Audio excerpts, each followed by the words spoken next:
American town, a mysterious bus driver named Sam Jones drives the late-night route along a forgotten highway. Passengers who board his bus often vanish, their fate unknown. The local legend claims Sam is a spirit bound to the road, seeking revenge for a past injustice. When a journalist investigates the disappearances, she uncovers the chilling truth behind Sam's haunted bus and the past and terrifying final destination. Outline. Part 1, The Legend. Introduction of the town. Willow Creek, a quiet place overshadowed by the eerie legend of the haunted bus. Introduction of the main character. Jessica Blake, a journalist investigating the strange disappearances tied to bus Route 66. The legend. The townsfolk whisper that Sam Jones, a bus driver who vanished 50 years ago, still drives the route, picking up doomed passengers. Part 2, The First Clue. Jessica interviews locals who share their experiences. Ghostly sightings of a bus on foggy nights, passengers boarding but never returning. She meets with an old woman named Margaret, the last survivor who once rode the bus and escaped. Margaret tells Jessica of the cursed driver and his obsession with vengeance. Jessica finds a journal from the 1970s belonging to one of the missing passengers. It ends abruptly with the phrase, "The road is endless, and Sam knows my name." Part 3. Boarding the haunted bus. Jessica decides to experience the legend firsthand. On a foggy night, she waits at the abandoned bus stop. The bus arrives, driven by a pale, cold-eyed Sam Jones. She boards, noticing the eerie silence and the passengers' vacant stares. Part 4. The Journey of Terror. The bus takes Jessica on a nightmarish ride through shifting landscapes, decayed towns, endless highways, and dark forests. She discovers that the passengers are trapped souls, bound by their fears and regrets. Sam reveals his story. He was betrayed by the town long ago, leading to his death. Now, he takes passengers as part of his curse. Part 5, Confrontation and Escape. Jessica confronts Sam, trying to break the curse by offering him the truth about his betrayal. A battle ensues between Jessica and the malevolent spirit of Sam, who doesn't want to relinquish his power over on Route 66. Outline. 1. The Intradamly. The Mason family, John, Lisa, and their 2 kids, Emma and Jake, purchase an old bus, intending to convert it into a mobile home for a cross-country road trip along Route 66. They find the bus at a remote scrapyard, and the owner seems eager to get rid of it. A mysterious inscription is found on the bus. No rest for the wanderer. 2. First night. The family experiences minor, eerie occurrences, whispers at night, flickering lights, and a cold breeze despite the warm weather. Jake sees a shadowy figure at the back of the bus, but it vanishes before he can tell his parents. 3. Escalation. As they travel further, the bus's engine starts acting erratically, stopping in isolated locations. Emma hears voices calling her name, leading her to unexplained places. They meet an old man at a gas station who warns them about the history of the bus. It once belonged to a family that disappeared mysteriously. 4. Haunting past. Through research, the family learns that the previous owners vanished without a trace on Route 66 in the 1950s. Their last known location was an abandoned rest stop. They find old photographs and personal items hidden in the bus, each linked to tragic stories. 5. Supernatural encounters. The hauntings grow more intense. Doors lock on their own, ghostly figures appear, and the family begins having terrifying nightmares. Emma becomes the focal point of the spirits, drawn to her innocence and curiosity. The bus seems to have a mind of its own, driving them to forgotten towns and eerie landmarks. 6. Climactic confrontation. The family decides to confront the spirits at the abandoned rest stop where the previous family was last seen. They discover a journal detailing the curse of the bus. It traps the souls of those who die on board. A supernatural battle ensues as they attempt to break the curse and free the trapped souls. 7. Resolution.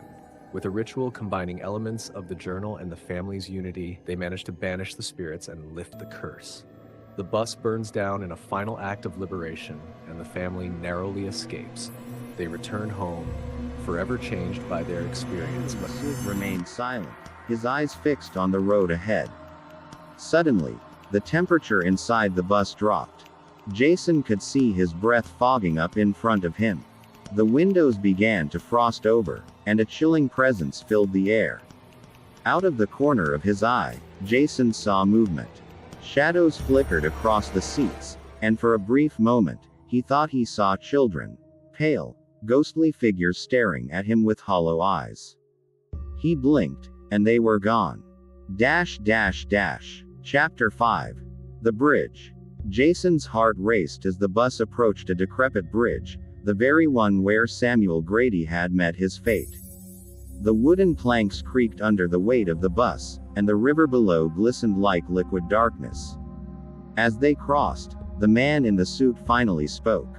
"They never found their bodies, you know," he said, his voice echoing unnaturally. Jason's grip tightened on the wheel. "What are you talking about?" "The children," the man continued. "They're still here, waiting." Jason's blood ran cold. He glanced in the rearview mirror and saw them again. Dozens of spectral children standing in the aisle, their eyes filled with sorrow and rage. The bus shuddered violently, and Jason struggled to keep it on the bridge. The radio blared static, and the whispers grew louder, overlapping into a cacophony of voices. "Join us," they whispered. "Join us in the river." Jason's instincts kicked in. He floored the gas pedal, and the bus lurched forward, barely making it across the bridge before it collapsed behind them with a deafening crash. Chapter 6. The Passenger. Jason pulled over to the side of the road, his hands trembling. He turned to confront the man in the suit, but the seat was empty. "Where did he go?" Jason muttered, his eyes darting around the bus. The fog outside thickened, and a figure emerged from the shadows. It was the man in the suit, or rather, what remained of him. His eyes were hollow sockets, and his skin was pale and translucent. "You've seen them now," the man said, his voice echoing with a haunting resonance. "You can't leave." Jason's heart raced. "Who are you?" "I was the first," the man replied. "Samuel Grady. And now, it's your turn." The bus engine roared to life on its own, and the vehicle began to move, heading back toward the bridge. Jason tried to stop it, but the brakes wouldn't respond. Chapter 7. The Final Ride. Jason fought desperately to regain control, but the bus had a will of its own. The ghostly children appeared again, their eyes filled with tears and anger. "Help us," one of them whispered. Jason's mind raced. He had to find a way to break the curse. He remembered the legend. Samuel Grady's spirit was tied to the bus and the bridge. If he could destroy the bus, maybe he could free the souls trapped within. As the bus hurtled toward the river, Jason made a decision. He grabbed a metal pipe from the emergency kit and smashed the fuel line, causing gasoline to spill across the floor. With trembling hands, he lit a match and tossed it onto the fuel. Flames erupted, consuming the interior of the bus. The children's voices grew louder, a chorus of cries and whispers. Jason closed his eyes, bracing for Chapter 8. The Aftermath. The next morning, the townspeople of Silver Hills awoke to find the charred remains of a bus on the banks of the river.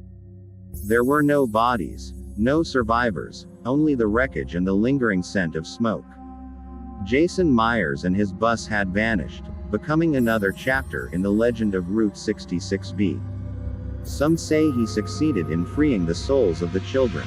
Others believe he became part of the legend, a new phantom driver destined to haunt the road. To this day, on cold December nights, a ghostly bus is said to appear on Route 66B. Its headlights cut through the fog, and if you listen closely, you can hear the whispers of its passengers, calling for the next soul to join them on the last route. Yes guys, you had wanted story. Yes. It is even.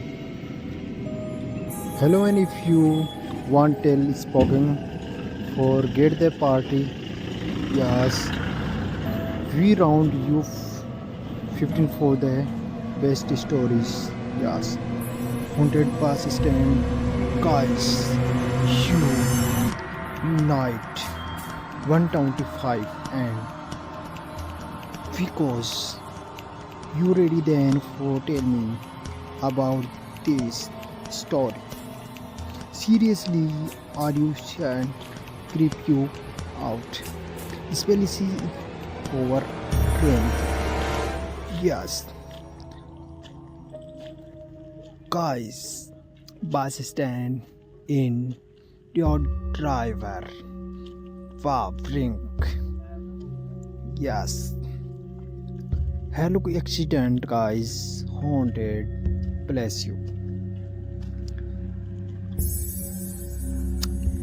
Then take place in your hasted spotted in all our sand countries.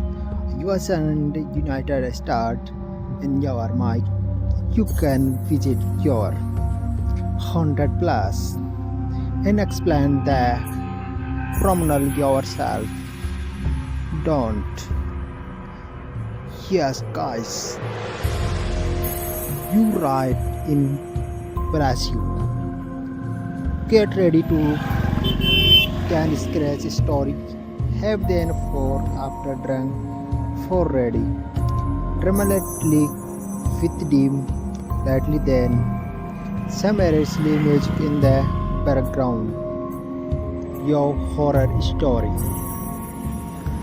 You then begging for your ability spoken and friendly bus stand your haunted. Not spotted bronze yes corpse. This especially your very dangerous haunted place. You then give ghost for Great King Pantosonian 9 of facility at against 6 in 1889 and her friends coming shot at their life size instead of had their grammatly. Improvidently, the ghost of Gregson in a with dress in around to be seen, not allow that currently, but also playing in your ground in very dangerous in bus and truck driver. You actually chosen in my Ukraine. You can alert about this story and more the haunted house in your local to stand by the multi-local original. Dope. Second, Stanley Hotel, Stanley Park, Koda. The Stanley Hotel medley be initially district in the Crockley manufacturing in by also crudely spoken and a pharmacy and campaigned Charlie Spade set of explanation with a kindly who is bus stand in your horror instantly roam out for Stephen King stay in room 217 in the hotel.